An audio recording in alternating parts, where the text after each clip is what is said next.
A small bulb is placed at the bottom of a tank containing water to a depth of 80 centimetre. हमने एक छोटा सा tank लिया, इसकी लंबाई कितनी है 80 सेंटीमीटर है, और इसमें नीचे एक बल्ब रखा हुआ है। तो वो पूछ रहा है what is the area of the surface of a water through which light from the bulb can emerge out. कितने एरिए से ये बल्ब के द्वारा जो रोशनी निकल रही है वो निकल सकती है। मतलब एक टाइम होगा कि देखो एक्चुअली क्या होता है, बल्ब हमारा कहाँ रखा है, डेंस मीडियम में, और ये हमारा क्या है, रेयर मीडियम है, और ये डेंसर मीडियम है। तो यहाँ से जब लाइट ये बल्ब जल रहा है और इसकी लाइट निकल रही है, तो एक मीडियम से दूसरे मीडियम में चेंज होगा।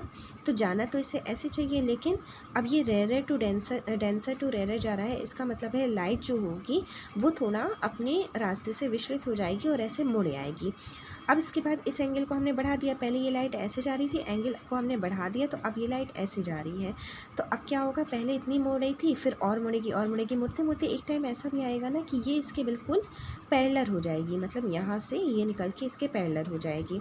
ठीक है, तो यहाँ तक तो हमारी लाइट निकलेगी, लेकिन जैसे ही इसके बाद हम एंगल बढ़ाते हैं तो उसके बाद जो हमारी लाइट होगी वो जिस मीडियम में आ रही थी उसी मीडियम में वापस लौट जाएगी। मतलब क्या अब यहाँ से निकलने वाली लाइट हमारी बाहर निकल पाएगी? नहीं निकल पाएगी। देखो वो ये कंडीशन है, यहाँ पर हमारी प्रकाश किरण जा रही है और इसी माध्यम में वापस लौट, क्योंकि पहले थोड़ा सा झुकी, फिर और झुकते झुकते अब ये नहीं निकल पा रही। तो वो पूछ रहा है कि इसी तरह जैसे इस साइड हुआ है वैसे इस साइड भी होगा।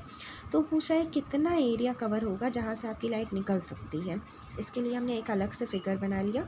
हमने मान लिया इतनी एरिया से निकल सकती है, और इस एरिया का हमें क्या निकालना है, सरफेस एरिया निकालना है। तो मान लिया इसकी हमारी जो रेडियस है वो x है, डेप्थ इसकी कितनी है d is equal to 80 centimetre, और ये हमारा क्रिटिकल एंगल है।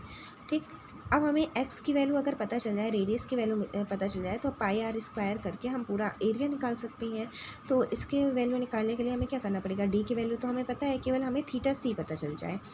ठीक, तो tan theta c is equal to d upon x होता है, और थीटा सी की वैल्यू कहाँ से आ जाएगी, थीटा सी क्या है, यहाँ पर क्रिटिकल एंगल है, तो sine theta C is equal to होता है 1/n। क्रिटिकल एंगल का फॉर्मूला हमारा कितना होता है, 1/n। अब साइन थीटा सी n की वैल्यू हमें दे दी है, कितना है 1.33। थीटा सी की वैल्यू आ गई 48.76 डिग्री। अब ये थीटा सी की वैल्यू आ गई, इसकी वैल्यू हम यहाँ पर पुट कर देंगे। डिस्टेंस यहाँ से यहाँ तक की डिस्टेंस कितनी है, 0.8 है, और ये लेंथ कितनी है x। तो x को हम सॉल्व करेंगे तो हमें मिल जाएगा 0.907 मीटर। ठीक, अब x आ गया, तो अब रेडियस एक तरह से आ गई हमारी, तो एरिया निकालने के लिए फॉर्मूला लग जाएगा पाई x स्क्वायर। पाई की वैल्यू हो गई 3.14, x की वैल्यू हो गई 0.907। सॉल्व कर लिया तो हमें इतना आंसर मिल गया। यही हमारा आंसर है। Thank you.